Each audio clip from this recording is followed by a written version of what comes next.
Hey, what's going on, guys? Welcome back to another video. Today I have a treat of an interview today. I'm here with the man, the myth, the legend, uh, Lamon Brewster. I was trying to think of other things to say, but I'm here with the man today, Lamon Brewster. Relentless Lamon Brewster. Relentless Lamon Brewster. There we go. How you doing, man? I'm good, man. It's been forever. If y'all don't know, Absolutely. I used to train with Lamon Brewster back in Indiana, and not only was he an amazing fighter, he's probably best known for beating Klitschko in 2004, I think it was. I probably Vladimir. need to, yeah, 2004. Man, that was a great fight. It was like back and forth. I remember. Now I need to stay focused because we and him have talked for so many years. I need to stay like try and keep it professional, but this is my dude right here. I mean, easily one of the most underrated champs in history because you're just, I mean, the Galata fight, dude, we just need to talk. It's been forever. So Right? first off, how you been? How you doing? Like, Yeah. what you been up to? Well, man, when I just want to address the part where you said underrated, and I would agree with you on that. And that was because I never wanted to be one of the people that got into boxing for fame. I didn't even get in boxing to be rich. I got in boxing to be heavyweight champion of the world. And that's what I set out to do, man. And so uh I always admired Marvin Hagler because Mm. Marvin Hagler didn't he wasn't a trash talker. He wasn't a showman, you know what I mean? He didn't try to be fancy. He came in and he fought, he handled business, and he didn't talk trash. And I am a big man of the Bible, as you know, where it says that the meek shall inherit the earth. So, I just never wanted to put myself on that pedestal where people looked at me as, oh, he's this flamboyant person. I wanted to always try to be a humble person, man, and have people to like me for who I am and not for what I've done, because that's the worst feeling is going into a room and people smiling at you and you don't know if they really like you for what you do or for who you are. So I just be myself, man, and try to, like you say, love your brothers, you love yourself, man. That's just me. Man, I've known you for it was January 2018, so it's been man like Wow. it's been 5 years since I've known you, and I remember the first day I met him, it was a training class at this gym, and I couldn't recognize you with the glasses. It was hard for me to recognize you because Yeah, the braids. Remember, I used to have braids when I was fighting, so I took all the hair off my yeah, head and I put it on my face. yeah, and I remember uh you were like at the end of the session when you're talking to everyone, you're like saying, and I'm Layman Brewster. And I was like, yo, I was kind of like, it was like a bunch of young kids like alongside with me, mostly like people that weren't really like educated on boxing, like I would say, because I've been studying it since I was like 14. But Yeah. I was just like, yo, y'all know who this is right here? I was like, let's go. And then I was like, let me get a picture, champ, all that stuff. And you were super nice to me. And it was kind of surprising because I was like, this dude's name's Relentless Lamon Brewster. And I was like, y'all seen this dude in the ring. You don't think he's that nice in person, especially that Galata knockout. And if I ever want to show my friend a fight, it's awesome because if I want to tell someone about you, I'll be like, hey, let me show you this fight. And they're like, oh, I got time for a fight. I was like, oh, yes, you do. Yes, you do. And I can show them the entire fight. They're just like, wow, that's crazy. But Right. yeah, your career is so interesting, but it seems like you were mostly like you were unfortunate to like injuries because I remember, and I think it Yeah. was the Clifford Etienne fight, or maybe before Hmm. that, you had a knee injury. Yeah. I tore my ACL in the first round, and then I tore um my my retinal in the first round against um Lakovic. like COVID. Yeah. So yeah, you're absolutely right, man. I've had injuries, and it was you know what, man. I always used to wonder, like, well, why would I get injuries? Because I never used to get injured, man. But you know, I realized like my personality and everything, man, the way things have played itself out, man. I feel like I really understand like my calling in life, man. And as young men like yourself, to try to reach out to people like you, man, and help you guys to go in the right direction, to continue to reinforce what your parents taught you, and to teach you what your parents may not have taught you, man, so that we can make tomorrow a better day. Because I say to people, tomorrow depends on what we do today, and we don't have enough, in my opinion, we don't have enough men out there and women out there trying to hold young people like yourself responsible. And that's why I contact you. We stay in touch, because tomorrow is going to depend on how you think and how you feel. You're the mover, you're the shaker. So I just want to make sure that you're going in the right direction. As the Bible says, train the child up in the way that they should go. When they get older, they won't depart. Yes, sir. That's awesome. I don't know if I ever showed you, but I got this cross tattoo on my. I don't know if you can see it. Can you see that? Turn it a little bit more. Oh yeah, okay. All right. Yeah, Nice, and nice. a All lot of right. the things, man, yeah, you've told me, I still keep to like so many things, because like one thing I learned immediately with training you, I was like, okay, this is a nice guy, but you're real intelligent. And one thing, like when you see in the ring, a lot of people who come forward and they're like attackers and like relentless, you don't really think of them as like super smart, because you just think of them as like guys who coming forward like I remember people thinking like Chavez, Golovkin, they're just coming forward Mhm. like Foreman. I was like, these dudes like Lamon, Foreman, all these dudes, they're actually smart, but I know you think because they have so many knockouts and they hit so hard, it may not look like that in the ring. But yeah, man, man, you've taught me so much, and like not just boxing and stuff, but for life. But a lot of people want to know, because like we got boxing nerds all over. I wanted to ask you a few questions, and I'm gonna try to find questions that I've never asked you, which is gonna be tough because Sure. I remember asking you so many questions. But um, so you have a nice resume. I mean, Andrew, I want to talk about Andrew Galata real quick, because although the dude's insane and he's a wild character and he may set stuff for the fight, and you may not have experienced him being a good fighter in the ring, because you didn't even he didn't last a minute with you. Right. But I was rewatching the Riddick Bowe Galata fights, and Yeah. my people will look at it and see the ending, but Mhm. he was giving Riddick that work. He dropped him. He was probably beating him. And Yes, he was. yeah, and then right before he fought you, I think he had two draws with Chris Bird and Mhm. John Ruiz. And he Mhm. probably should have won both those fights. I can't remember about the Bird one. And that's your cousin, right? Yeah, yeah, yeah. It was a That's close fight, man. And it yeah. always comes down to the judge.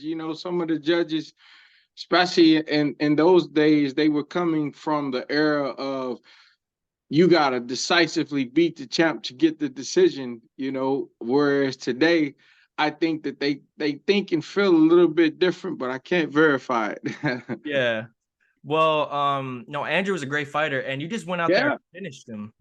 You just went out there and finished him, and I was like, dang, because I remember Lennox Lewis finished him like longer than you. He finished him quick, but right. it's just that like, and Lennox Lewis is like top five heavyweights ever, Yeah, and yeah. you finished him quicker. Wait, didn't you drop Lennox in sparring? Maybe I recalled it incorrectly because it's been a minute.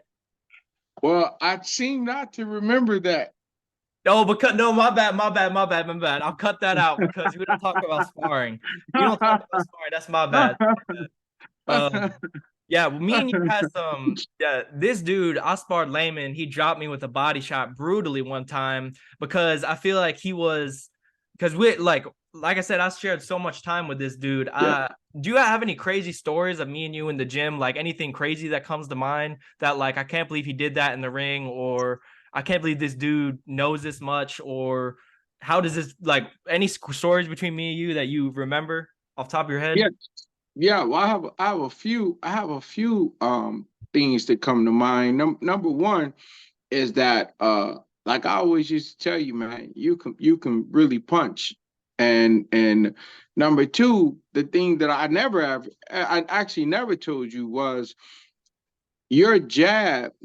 When you start focusing, when you used to focus on your jab came at such an angle, and it was so precise that you would hit me with it. And That's why if you notice when we would spar, I would always be moving because the minute I would stop, you would always hit me with the jab, and I would get frustrated. Like, man, how does this dude hit me? Yeah, so he beats I the don't crap out of understand. me. Then this dude starts punching. Even with like 40%, this dude would touch me. And then I'd be like, why are you punching so hard? And then he'd be like, I'm not. That's what Yeah, you would well, say to me.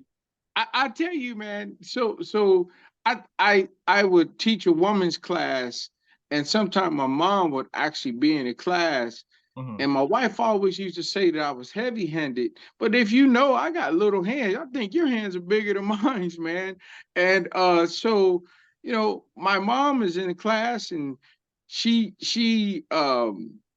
she's hitting the mitts with me, and I'm just like, wow, I can't believe how hard she can punch.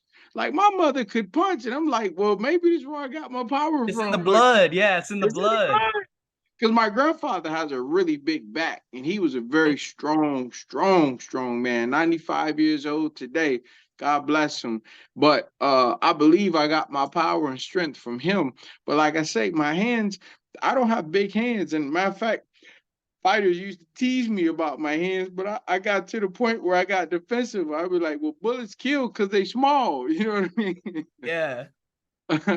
But speaking about you, I believe you're one of the, let me think of how to say this correctly. I believe I hold you in regard as one of the smartest men in the sport of boxing when it comes to, like I said, stats and just Me, thank you. That means a particulars. Well, ton. well, I say that because I let's go back to all the times you and me used to talk about fights, and you would be like, "This fight is going to win, and this is why," and they would win exactly the way you said. And then if you notice, I never went against you.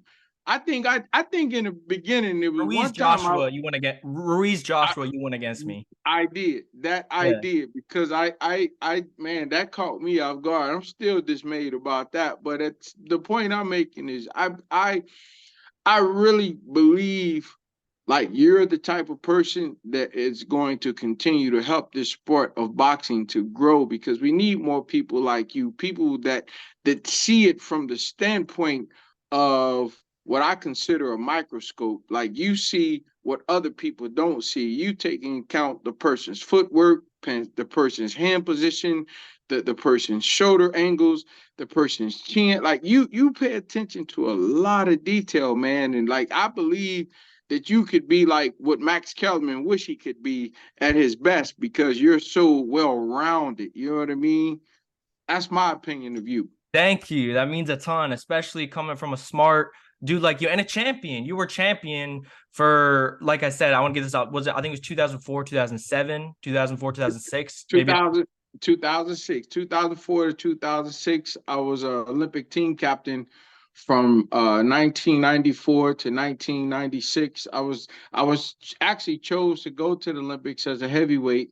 I was number two in the world behind Felix Savon, but divorce kept me out of the Olympics. But I ain't crying, like Yeah. God closed the doors to open others, man. But yeah, man. I have a lot of amateur experience, a lot of international experience. I'm one of the few people on earth that can say I knocked a man out from every continent on the face of the earth except the North and South Pole. You want to know something crazy? It's funny because I remember you saying that to me, and this actually came to my head recently. I was like, you said to me, I've knocked a man out in every contest. I was like, really? And then I remember I said to you, you've knocked a dude out in Antarctica. You're like, man, nobody goes there. I was just like, I That part. remember that. But man, Exactly. you hit so hard. I remember you were just going. You one time you actually hit me hard because you asked me if I'm okay, and I said Yeah. I was like laughing. I was like, yeah, are you okay? And if y'all don't know, I got a big head, so like I can't really. It's hard to hurt me to the head, but this dude hit me with a jab that was like probably 60%, and he hit me, and I just got my nose cauterized so it wouldn't bleed. Oh yeah, I got yeah. Vaseline on my nose. And this Right, dude hit me right. with one shot, and I can't imagine the face you saw. I was probably like in so much pain. He hit me one jab, my nose. I immediately was like, "Oh, it's broken." I didn't do anything. I was just like, "It's okay." Then I felt, I was like, any second it's gonna start gushing, and I was like, "Dang, why this dude got to do it to me like that?" And then the next round, you hit me with the body shot, and I was just like, "Man, I Well, I'll confess to you, only reason why I start picking it up on you is because I felt though you were good enough where sometimes in order to help a man to realize how good he is, how much better than he's become, you have to push him a little bit. So I did intentionally step it up that day, but I just didn't say that to you. Not that I was trying my hardest or anything, but I was just stepping up my effort when we had sparred in the past, because I noticed that when you and me sparred, it was getting to the point where I had to doggone near be on my P's and Q's so that I didn't get caught with anything stupid, which tells me that your boxing IQ inside of the ring was picking up. So that's what my mindset was to try to push you, because I always feel like once a fighter gets to that part of that hump, which is where you were, if you could have got over that hump, which is getting in the ring with me, heavyweight champion of the world, and start to actually see how you are able to land punches and not get hit with punches, learning more so about yourself and your footwork and the things like that. I said, well, if I can get you to that point when you can realize what your potential is, then you'll jump out the nest and fly on your own. Because in the beginning, you're supposed to carry a person. You're supposed to help build up their confidence. And I was doing all that. But you start getting to the point where I was like, I don't have to motivate you in this the way that I used to. So now I felt as though I can start turning it up a little bit, because what they say, go, let's say, pressure makes diamonds. You know what I Pressure makes mean? diamonds. So yes, so the pressure that I was putting on you was to show you the type of diamond that you were becoming. You know what I mean? And you were on your way, man. And then you picked up a move to Atlanta. Bro, no. And I miss Indiana so It much. left me. Nah, I'll definitely be coming back soon because, like, man, y'all, I'm glad we decided to do this though, because if y'all don't see the intellect and the greatness of this man right here, and it's funny you say that like after that session, I started crying. Like I was just like, I got beat up so bad, I started crying, and then I talked to my dad on the phone. He was like, "You do realize that's heavyweight champion, right? That dude knocked out That like part. prime, like knocked out like a prime Klitschko," and I was like, "Yeah, you're right." Yeah, I was like, "Yeah, you're right," and then I felt better, but. But yeah, man, you're just so great for the sport for many reasons, and not only mention like the entertainment you brought to the fights, because I was looking up like best most entertaining fights of like ever, and I was saying to myself, I hope Lamon Lakovic is on there. Even when you were injured, you still gave like one of the best fights ever, and that was always on the list. Brewster Lakovic. The first Klitschko fight was great because I mean, Klitschko's game, and y'all remember you hurt him. He tapped you with some few shots, and then he like made you fall to a knee, and then you came right up, knocked him down 3 times. That was a man. You always brought so much entertainment, and I think that's great because so many boxers nowadays, I won't say they're boring, but you have dudes like Demetrius Andrade or not really, like people say Floyd. Floyd was not boring. That's just casual stuff right there. I love Floyd, watching Floyd. That was greatness. He would stand there in the pocket with you and go like that. So I'm not gonna talk about that, but you were just so entertaining. You were great. And like I said earlier about like the coming forward and being a smart fighter thing, it's hard to tell because like when you're destroying dudes, people don't really notice all that. And That part.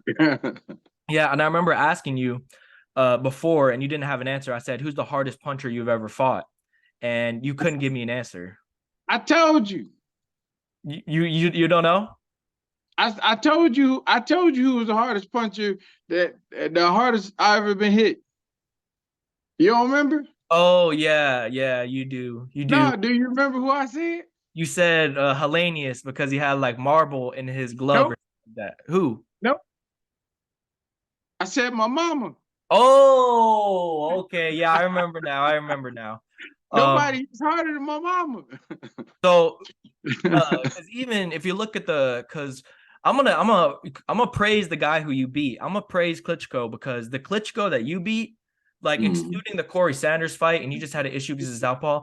That dude was super, super good. And you, Absolutely, absolutely. how hard Yeah. did he hit? Because a lot of Oh, people, but so I don't know if we had this conversation before, but the reason why I say that I can't tell you how hard a person punches is because I always studied martial arts, and they always said in martial arts, never allow yourself to entertain the thought of pain. So when you get hit with a punch, if you're sitting there trying to calculate what that punch meant, then what about the next one that is coming? And people can read off of your energy based upon the way you move, the way that you breathe, and your frequency, your vibration. I could always tell when the dude was hurt, even if he didn't show it on his face. So what I always try to do was bury to the extent my feelings, my emotions, my pain, even my joy. I wouldn't want to show it. And so that's why it was hard for me, and it's still hard for me to say who was the hardest puncher. I would definitely probably say that a Vladimir Klitschko may have been the hardest puncher that I faced, but I can say to you the hardest puncher that comes to my mind, and I've always said this as a gentleman, that I believe could have been the next Mike Tyson. His name was Lionel Butler, and he was a man. This guy, I fought mean, Lennox, him. right? He fought Lennox, right? He did, but that was like his first fight. Like his first pro fight was against Lennox Lewis, man. This gentleman, he punched so hard. He was so slick. He was only about 5'11", but the dude was like Mike Tyson, man. I think he had even, me personally, I think he probably had even more skills than Mike Tyson because he could slip and, man, you could throw punches at this dude. You couldn't hit him. But, he had personal problems outside of the ring that would not allow him to become materialize into the fighter that he could have. You know what I mean? Um, this guy Lionel Butler, he's the one that stands out the most in my mind because I remember when I was a young professional and I'm sparring with this guy, and I had got in my mind this particular day that I was going to stand toe to toe with this dude because I'm starting to smell myself because I'm like 5-0 as a Yeah, young heavyweight. And man, I used to when I boxed with the guy because he punched so hard, he's so slick you couldn't hit him. Being that I came from a pure boxing scientific background. standpoint, I Yeah, used to just box people. But then when I got older, as I became a full-fledged heavyweight, I got a little wider, got a little heavier. So then I stopped boxing as much, though I still had that boxing ability. Um, the point is this. So I would not try to stand toe to toe with the dude until I start feeling myself as being an undefeated yeah, pro. And then I come in the gym. We had man, I forget that gym. It used to be located right there on the same lot as the Staples Center, as a matter of fact, downtown LA, man. It was LA boxing gym or something like that. But anyway, Lionel Butler comes in, we getting ready to spar, and I just got in my mind, I am not gonna run from this dude. I'm yeah, not gonna box it. I'm standing toe to toe because I'm undefeated. I'm about to show to everybody I'm the man. The bell ring, and unlike I normally would do, is come out and just take my time, fill this dude out, because I knew he had a fatigue problem. He would get tired after about the fourth or fifth round. So just being smart, stay away from the dude till he get tired, and then make him quit. That's what I used to do, yeah, man. I got in my mind, I'm finna go out there and I'm just gonna bomb this dude out, man, because I'm looking at the muscles I done got from Gold's Gym in Venice Beach, and you know what I mean? Like, man, I'm ripped, right? I look like Lionel from the Thundercat. You can't tell me nothing. Man, I came out there, started standing toe to toe with this dude. Man, I played right into his hands. He threw a hook, I threw a hook. He hit me, I hit him. He hit me again, I hit him. He hit me again, I hit him. He hit me again, and I now know what stars look like. And so my body was like, your mind and my mind and my body, they not working together right now. And I'm seeing these stars and it's still daytime. So I said, hold on, man. Let me get on my toes and collect my thoughts, man. And so after about 2 or 3 minutes, well, no, 2 or 3 rounds, because I got back on my toes and I was like, I'm sticking and moving, I'm picking my punches, man. So then I again, like we used to, when I see him getting tired, that's when I start turning on that relentless, make him quit. You know what I mean? And then that just told me, like, listen, man, it's not about how hard you punch. It's not even about how skilled you are. It's about how smart you are, Mm, because everything is about timing. It's a time to punch hard. It's a time to stick and move. It's a time to hold. It's a time to take a knee. But it's a time to do everything in order to be a champion, to be a great fighter. And it causes you have to be smart, you know. And I always tell you, boxing is 90% mental. Anybody can get in shape. I mean, there's no mm. person on this earth, even if they ain't got legs, that can get in shape. If they Yeah. ain't got arms, can get in shape. But being smart, not getting hit. And my trainer from Indianapolis, Indiana, his name was Bill Brown. They called him Honey Boy Bill Brown. He was a bare knuckle fighter that used to hobo back in the days with Jack Dempsey around the Midwest on taking trains to go and fight in cities where they were tying ropes around trees, man. So he taught me the art and science of what boxing is, man. And like I say, when I was coming into being a full-fledged heavyweight, man, and I'm looking at my muscles and looking at the sweat and how Feeling I'm looking yourself. like, Yeah. yeah, man, feeling myself, man. Shoot, Lionel Butler humbled me real quick. I mean, man, that's a crazy story. You've never told me that. That's crazy. No. That's wild, man. I was trying to let you find out for yourself because you like you started getting confident at some point when we were training, and like I was telling you, like, calm down, don't knock your sparring partners out, take it easy, work on the things that you know what I mean. And you were so gassed up, man, it was kind of hard to hold you back. You was like I the don't think I Tasmanian was. I devil. never really got that. I may have acted like it, but man, I was still always nervous. No, listen, there's nobody in this sport of boxing that doesn't get nervous. Yeah. The difference between the winner and the champ is what the champ does versus the winner. You know what I mean? It's like the winner's gonna do enough. The champion is gonna do all that he can. The loser, or should I say, also, he's gonna do enough to save himself. Mm. Whereas the champ is like, look, you gotta kill me to win. But in every case, we always have to deal with it with a mindset of chess. Sometimes you're going to win early, sometimes you're going to win middle, sometimes you're going to win late. But you always got to always be trying to figure out what your opponent is doing and staying one step ahead of your opponent, making him fight when he don't want to fight, making him hold when he don't want to hold. Always trying to project your intention of why am I here and what I come to accomplish today. Tomorrow might be something different. Yes, sir. Absolutely. And one thing I wanted to ask you about is because recently one of your opponents just got busted for a drug test.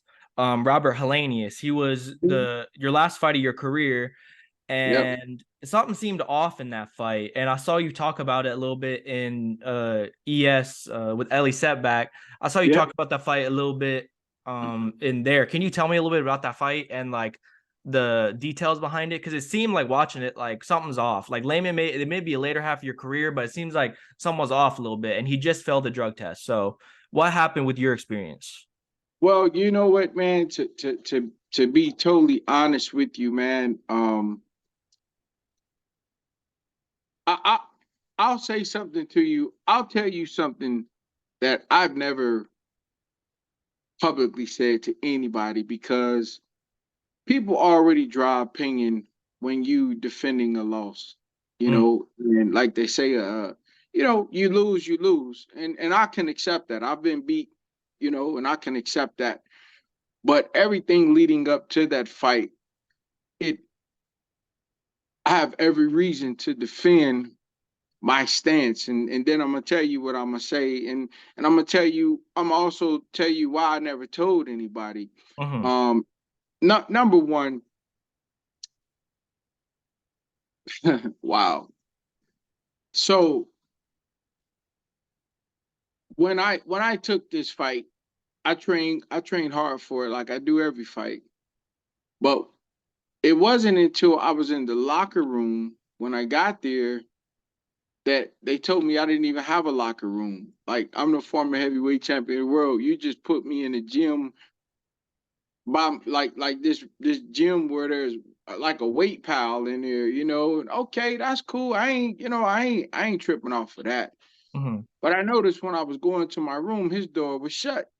Now, as a fighter, fighters don't normally get to the fight till about 2 hours before. This dude was there 4 hours before, and his door was shut the whole entire time. I'm like, well, what? Why would that? So then when I get there, they tell me there's no glove inspection. Now I started boxing in 1980. I've been fighting since I was 7 years old. I'm now 50. I have never ever been to a fight anywhere around the world, especially when I was on the U.S. Olympic team, where they say there's no glove inspection. And I'm like, but hold on, ain't we in Germany? They say, yeah, well, we're using the rules of Germany. gosh, no, what's the Austria? They're using the Austria. Austrian rules in Germany, and I'm like, huh? Like this don't. But that morning before the fight, the phone rings, and I don't talk to nobody before I fight because Focused. yeah, I don't want to be swayed either way. And my wife answered the phone, and I just looked at her. She had this weird look on her face, but I know, don't ask because I want to stay focused. So when I got to the fight, you know, like I say, the door was shut for 4 hours, and then I'm thinking like, normally when the door is shut like that for 4 hours, that's already a sign that something ain't right, because I know a lot of people from being in boxing that used to do things like it's like water logging where you put on wraps, put water over it, And wraps, like water. stacking and stuff like that Yeah, and other and it stuff. take about it take about 3 or 4 hours for it. And so then I was looking at his record, like he didn't have a threatening record at the time. He had only like stopped like 5 people out of like 12, 13, Mm. 14 fights, whatever. So like, he ain't no puncher. I've been in the ring with, as we say, Vladimir Klitschko and a lot of other great fighters that could punch really hard. Lennox Lewis, Michael Moore, people like that.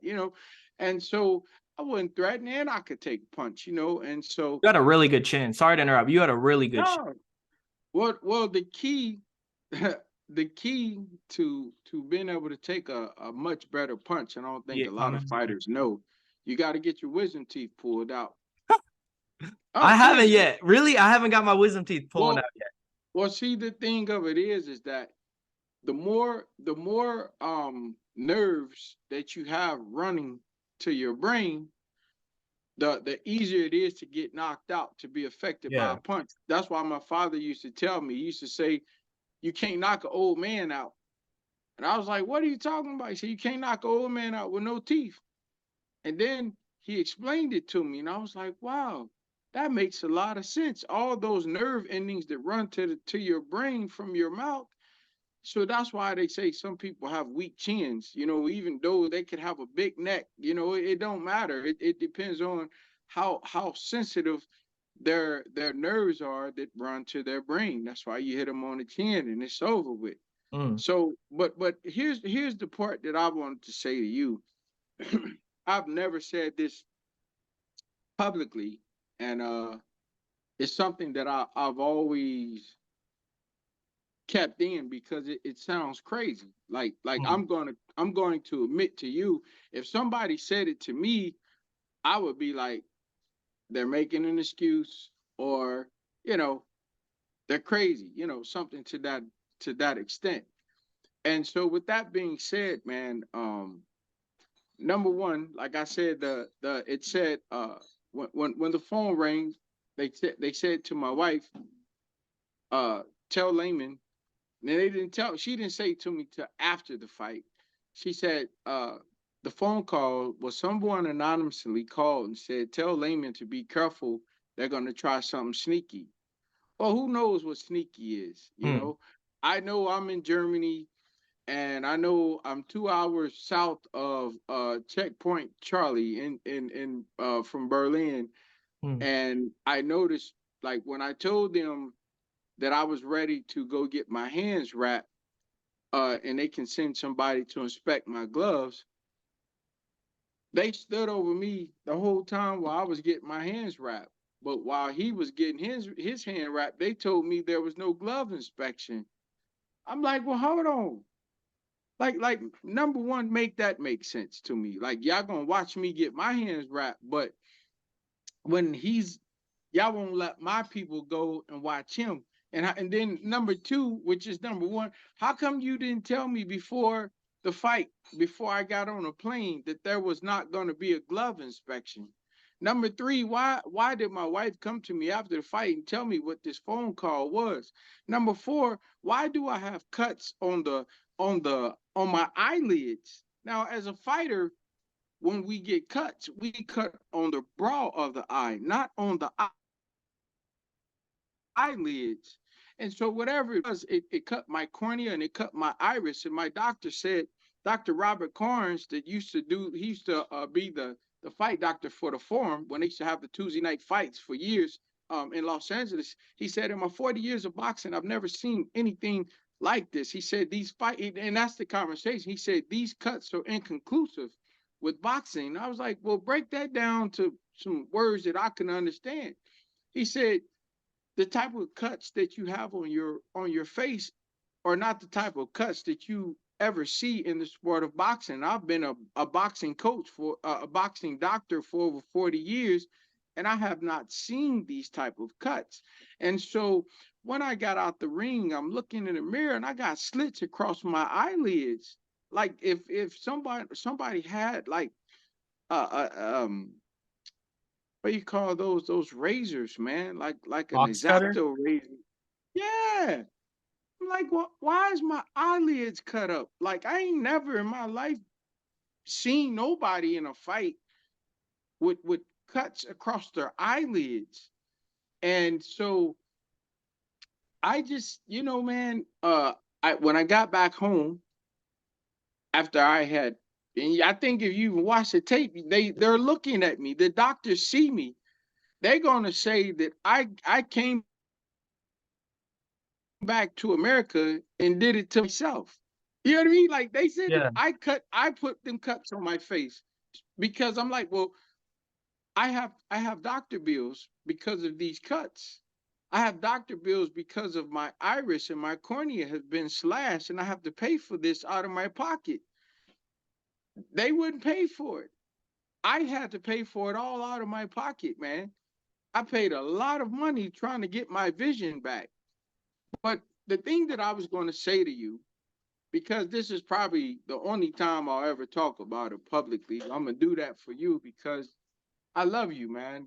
I care about you, and I think you're a great person, a great guy, and I consider you my little brother. And I'm gonna Thank share you. with you You something too. I've never ever shared with anybody, even people that's really close to me don't know this about me as it relates to that fight because it sounds stupid. But it is what it is. I can't change the Well, past. truth's I coming still, out. He failed a drug test with like serious steroids in it. So it's oh yeah, very credible. Yeah, no, you're very credible already because you've been talking about this for a minute. So you're yeah, already very credible. yeah. Uh, the thing that I wanted to say was that at some point in the fight, I can't tell you the exact round, but I may have started after the second round. Every time I got off the stool after the round would end, the very first the very first engagement that we would have, I believe. Now I ain't gonna say I believe. I know, but it ain't what you know, it's what you can prove. So again, I'm not making speculation. I'm just talking about my experience. Experience. Like I Yeah. can't I don't know what it was. That's why I never talked about it. But every time he threw a punch, the first punch he threw, even if he didn't land for about, I mean, I don't know, it probably wouldn't as long, but it seemed like it was about somewhere between, realistically, it sounded like it was something between I want to say 10 to 20 seconds. Whatever punch he threw at me, whether he landed it or not, I feel like there possibly could have, there had to have been something on his glove, because I would like everything would just go completely white. Now, mind you, he didn't even hit me, but just whatever that was coming off of his glove for the first 20 to 25 seconds, I was blind. And I didn't I all I knew was that I was in a fight and I had to keep fighting. I couldn't let him know it was affecting me. And it was just weird. And then when I talked to Samuel Peters and his people, they kind of said the same thing. And I was like, well, man, I thought maybe I was just crazy. But that's why I never said it to anybody. And if you look at any interview I've ever done, I've never said this publicly, because it's like I can't prove it. I can only tell you what my experience is, and I'm an honest person. There's no reason to Of lie. course. He Yeah. won the fight. He won the fight, but he didn't win it honestly. And he got to live with that. And I feel like God is punishing him, because when you do bad by people, we talk about karma and things coming back, man. Like, this is why he didn't become and won't become a world champion, because you can't cheat, man. There's no way you can cheat and think you're gonna make it to the top. It don't work like that, He just got man. slapped And twice, cold by Wilder yeah, and Joshua. yeah, Wilder, and one like of I the hardest punchers. yeah, now Wilder's got the hardest right hand I've ever seen in the history of boxing. Like I really have a lot of respect for him. His right hand, he's a very, very hard puncher, man. Devastating puncher. It's a beautiful right hand. That's why I was always surprised. Like, I was like, man, how did Fury get up off the canvas? Like, he came Man, back from the dead and that gained my respect for Fury, because I used to tell you in the beginning when Fury was coming up, like his fight with Steve Cunningham, he let a cruiserweight put him on his back. So yeah, I didn't have respect for him. But when I started to notice his style and just how, like, he came back and fought Wilder one way and then came back and fought him come another way forward, and beat yeah. him, I was like, man, you know what? I respect this dude. I really like, and that jerky, that bouncy, bouncy, like that is so deceptive to a fighter when you always in constant motion. And he did that for the whole entire fight. I really have a lot of respect for him now. I do, man. I take my hat off to him. I give him all the flowers, man, that he deserves. And I can't do nothing but wish him a continued success, because he earned it. Yeah, absolutely. I wanted to say one more thing about that and ask you just a few more questions because I know you're very busy, always doing something awesome. But one thing I want to say is that Hellenius, yeah, you said Karma's coming to get him. He got brutally slapped like cold round 1 against Wilder, round 7 against Joshua, and then he fails a drug test wildly. And like I said, you're telling me more about this coming out.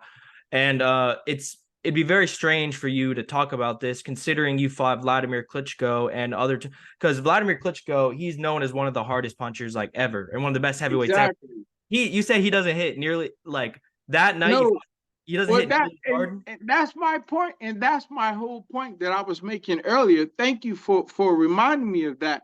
So when I fought him, he had only had about 5 or 6 fights where he stopped the guys. The other 8 or 9 fights went the distance. So that already tell you, because it ain't like he was fighting top tier fighters. You going the distance with fighters that ain't even in the top 25 in the world. But yet when I get in the ring with this dude punches, man. Ain't no listen, man. Like I say, I've been fighting since I was 7 years old. I fought dudes from prison. I fought dudes from the streets. I fought top tier fighters. I fought world champions. There is no way on earth that you can convince me that a dude with that type of record could punches could feel like that without them being rigged, Yeah. by maybe his trainers, because trainers are very sneaky how they can take the patent out or how they can make the raps like concrete. And I'm just saying, listen, I'm not taking anything away in terms of he won. I But am. do I I believe that he beat me fair and square? Hell no.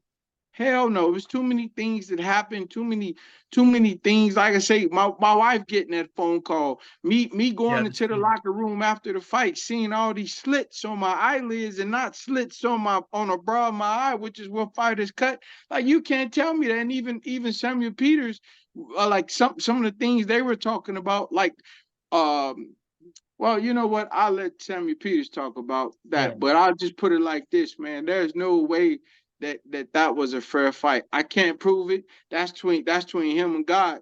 God gonna deal with that. But I'll say this on my behalf. Everything happens for a reason. Hmm. God said, I knew you before you was in the womb. So he already had my life planned out from end to beginning, not beginning to the end before my mother and father knew me. So the fact that you and me sitting here is as a result of what a Robert Hellenius did to me, and God allowed for it to happen so that I can, because I look at boxing as a freeway because it got me out of my constrictions. It got me out of my conditions in my community because crack was a big thing when I was growing up, and I was in that crack era in the hood, in the ghetto, and it led me out. It led me around the world. It led me to see things that other people will never get to see, and it allowed me to meet fine young men like yourselves to try to be an inspiration for you, that you can go and do great things, and to the best of my ability to help you achieve them. Absolutely. And yeah, I mean, the truth's coming to the truth's coming to the circle or whatever they say. Like failing drug tests. And you want to know what's funny about the Samuel Peter thing? I like, that boxing forums talking about like boxing and stuff. So I looked up like Lamon Brewster, Robert Hellenius, raps. One of the first things was a boxing forum, and it was like, what do y'all think about Lamon Brewster saying this? And a lot of people would just say, I mean, it's like Reddit type stuff. So usually they're rude. The first response was, no, no. The first response was, you would think it's kind of crazy, but the fact he's saying this after he fought, and then he says, and also Samuel Peter said something similar. So it's very Oh interesting. wow. It's very interesting. So, and the fact you don't make excuses for any of your losses, it really says a lot of things. And like I said, I wanted to ask you because the steroid thing, the truth's coming to light.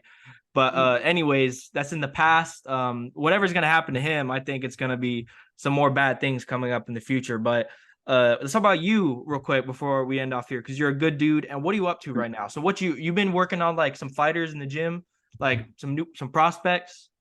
You know something, man? I have I have not. What I've been working on is really defining what I believe my training method is really supposed to be. Instead of training people to be world champions, I train them to be champions of life. We have a lot of young men that don't have fathers, a lot of young men who fathers did not teach them how to perceive life. So, as a fighter, in order to be successful, uh, you have to assert yourself. You have to be able to perceive your opponent, whether he's tall, whether he's short, whether you're offensive, defense. You have to perceive everything in your mind as you're fighting him or even leading up to the fight. And it's application that we learn through boxing, because in order for me to touch my opponent, I have to apply the punch that I've trained to throw, which would be the jab, the right hand, the left hook, the uppercut, whatever it is that I can hit him with. And so what I realize is that these same punches that we throw inside the ring are the same punches that come at us in life, or the same punches that we should know that we have to throw also in life, because life is a fight. So I developed this program called the Fight for Life program, which is based upon teaching positive affirmations as it relates to every single punch and every single scenario that can happen to a young man or a young woman in life and inside of the ring. Just like the jab, for instance, the jab represents opportunity for a boxer. It's application. So my mathematical equation is education without application leads to a life of frustration. Why do I say that? Because look at how many educated fools there are in this world. They have all the degrees, but because they don't have a mindset of a fighter to apply that education. It's like if I taught you how to throw the jab and ring the bell in a fight and you go out and don't throw the jab, then you can't win. So what I have done was take the application of the mindset of a fighter and I apply it to a young man or a young woman that didn't have a father, that didn't have the guidance to teach them how to perceive life. Because how can you fight if you don't know how to fight? If nobody showed you what a jab, a hook, a right hand. Now, these same punches come at us in life, except they come at us different. It comes at us from an educational standpoint. They come at us from a spiritual standpoint. And so what I do is I teach people how to have the perception to be a fighter, but I call it a champion of life versus being a champion, the heavyweight champion of the world or a champion in the ring. So I wrote it all down. I had mental health experts to help me to be able to make the conversion of when I'm teaching somebody about how you're moving in the ring, which represents how you move in the world. Like everything I do, if I get hit with a punch, sometimes you need to take a knee. Sometimes in life, you need to take a knee. Sometimes in life, you're going to get knocked down. Sometimes in the ring, you get knocked down, but you take the same mentality and you apply that. Now, if we teach these young men this, if we teach them about this application as a fighter with the mindset of a fighter, which is based upon your stance. Your stance depends on your mindset. You have three type of mindsets. You have an aggressive mindset, you have a defensive mindset, and you have a counterpuncher mindset. So when I teach these young men, I teach them according to their mindset. Why would I give advice to a defensive mindset person trying to make it in this world if I'm an aggressive person? That's like Mike Tyson trying to train Muhammad Ali. Yeah. And then at the same, that'll be like Muhammad Ali trying to train Mike Tyson. So again, using mental health experts, because we have so many people out here in this world that are lost because they didn't get the guidance from their parents to know how to perceive life, to see what a punch is that life throws at you, to see what punches you need to throw, because every punch don't need to be straight. Some need to come at an angle. And it could be a hook, it could be an uppercut, some need to come from up above. It could be an overhand. So what I've done was I've broken it down, and I have this program called Brewster's Places, Brewster's.place. And basically what it is it's called the Fight for Life program, where you get mentored by 12 world champions. And this session is done once a week for 12 weeks or twice a week for 6 weeks, but every session is done by a different world champion, and each one of them is teaching you the application of life. Each one is teaching you a positive affirmation on how to perceive life as they use that affirmation in the ring and out of the ring. So you can call me the nerd of boxing. I'll knock you out and read you a book. Man, that's great. So where can people reach you at? Like your Instagram handle, it's just Lamon Brewster, right? At Instagram? Yes, it's Lamon Brewster on Instagram. It's Lamon Brewster on Facebook. But what I am working on is introducing to all of the boxing gyms. That's right. That's right. Yeah. Yeah, that's my daddy hat. That's my daddy hat. Yes, God rest sir. his soul. Yes, sir. It'll be a year. It'll be a year next month that he passed away, October 27th. Yes, Rest sir. in peace. Did you learn all your stuff, like all your wisdom and stuff from your dad? No, man. The world is my village. I learned things from your dad. I learned Really? things from my dad. I learned things from, yeah, man, we're a village, man. And all we got is each other. And that's why my slogan for Brewster's Place is we all we got. And one person can't teach one person everything. It takes a village. And the thing is we gotta hold each other accountable, because these young men out here, a lot of them are out here in the streets, and they doing the worst, because there's nobody that makes them feel accountable. Like, they don't feel accountable for nobody's lives, or even their own, because nobody makes them feel loved in that extent. And if I love you, then I'm gonna tell you, when you're stepping on my toe. If I love you, then I'm gonna put an expectation to make you know that I have hopes for you. Don't let me down, even if I'm not around. I'm watching you. You know what I mean? We connected. That's why I always say you my little brother, because I always want you to know that I care about you. And if you ever feel down, if you ever feel like you need to talk to somebody and they're not going to judge you, I'm that dude, man. You know what I mean? Call me. I'll talk for both of us. You know what I mean? But Absolutely.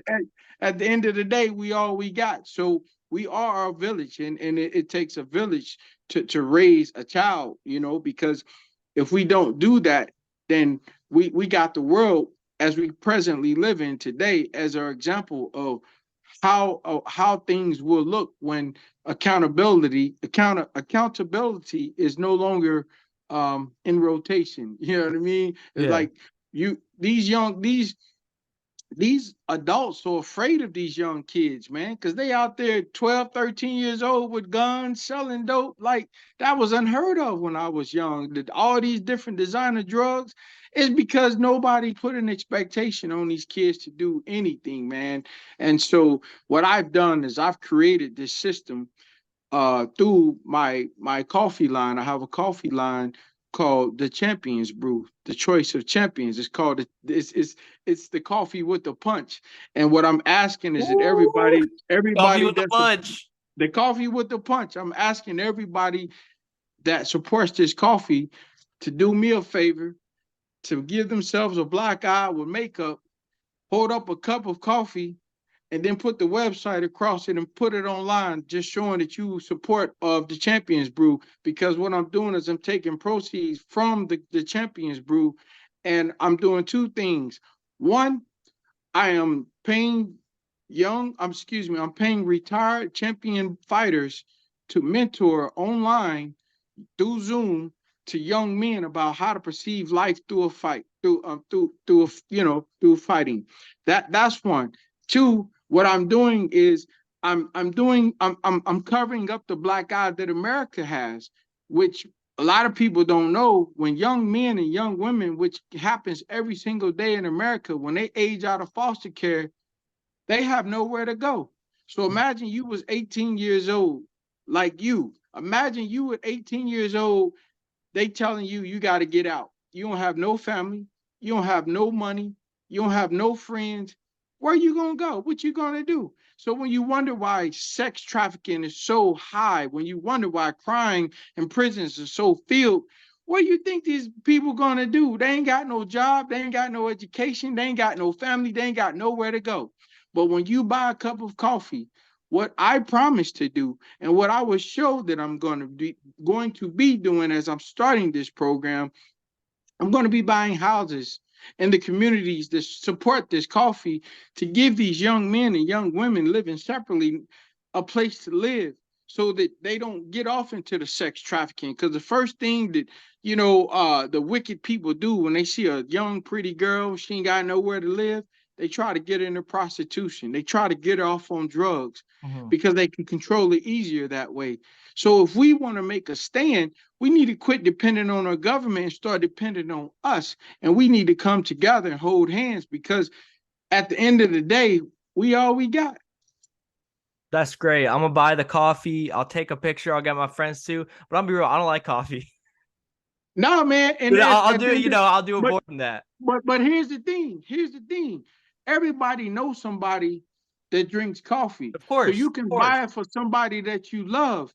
You can buy it for somebody that you work with. You can ask people at your job, because so what happens is, instead of taking this money that coffee makes, and like when people go and buy Folgers and Maxwell coffee, all these other blends, these brands of coffee, That's going to somebody sitting on a big ship somewhere that's looking to buy a bigger ship or a bigger house. Mm. But when you buy coffee from the heavyweight champion of the world, which is associated with other champs that are part of this, Ray Mercer, Chris Bird, Riddick Bowe, etc., etc., what we do is we take portions of this money and number one, we put it back into the community. This money don't circulate and it, I mean, excuse me, it circulates back into the community for the first time in the history of coffee. It don't go to somebody that's sitting in a big mansion looking Mm. to buy another mansion. This comes right back to you. So when you go to your car, you don't have to feel like I'm nervous because the world is in the state that it's in, and I feel like somebody's going to rob me. Well, we're going to make that chance less and less and less just by buying a cup of coffee. Coffee is one of the most traded commodities on the face of the earth, man. And so I'm saying to people, support Champions Brew. It's thechampionsbrew.com. Thechampionsbrew.com. It's plural. Champions with an S dot championsbrew.com. Because again, if we don't help us, who gonna help us? I Mm. mean, this country, we're in a very bad state because there's no unity, there's no love between us, man. People are trying to separate us, and the only way we can stand together is to stand up together. And we got to take a stand because tomorrow depends on what we do today. So we do that by buying a cup of coffee. You ain't got to give me no money. I don't need your grants. I don't need your the things that they offer to control you. All I'm saying is buy a cup of coffee and watch your neighborhood start to change. Watch our country start to change. And that's where I'm at with it. And I feel like that's the reason why, for whatever reason, God decided to allow my career to end right in the prime when I knew I was better than everybody out there in my era. When he decided to allow this to happen to me, to take that away from me, well, I wondered for a long time why, but now I see because God has something greater for me because helping people is much greater than winning the title. Helping you, helping others, man, helping people to realize the greatness that we all have inside of us. I sleep better at night knowing that I can inspire people, even if I never see them again. That feels better to me. That's a seed that I feel like I'm planting because when I stand before God, I'm gonna stand in judgment day. He's gonna judge you for your deeds, for Mm. or did you do what I told you to do, or did you go out there and do all the going to the club, go out there tricking your dollars in a strip club, just all the worldly things, man. And so, he said, I put you in the world, but you're not of the world. So I'm just trying to be obedient to the best of my ability so that I can make it into the kingdom. Yes, sir. All right. I'm gonna put the link to Champions Brew in the description of this video. Y'all be sure to follow Layman on Instagram. It's Layman Brewster, and then I'm pretty sure all the other handles are Layman Brewster, right? Like Yeah, Twitter. Oh, okay. Awesome. yeah, Well, y'all see how good my mentor is. Y'all know, y'all see it right there. So yeah, it was great to talk to you, man. It's been over a year. It was July yeah, 2022 when I went back to Indiana. But yeah. I love you, brother. Thank you for coming I love on. you too. I love Thank you you, too, man. It was man. great to see you, and Anytime. that was great, brother. That was great. Anything for you, man. You know that, man. I love your family. Shit, man. Max, your dad, your mom, yeah, everybody, man. Yeah, it was truly a blessing that we met in a boxing gym, but our relationship is not defined by boxing. You know Mm. what I mean? I Yes, love sir. that. Yes, sir. All All right. praise. I'll talk to you All like right, every man. day still. Thank you for joining Yeah. on the channel today. And yeah, we'll shoot the shit again sometime Hey, soon. just let everybody know if they got a problem with you, they got a problem with me. They got a problem with me. They got a problem with almost every other fighter and champion in the history of boxing in this sport that's breathing today.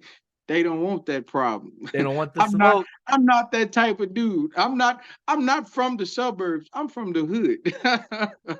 Man, that's great. All right, champ. You take care now. It was great to All talk to right, you. baby. All right.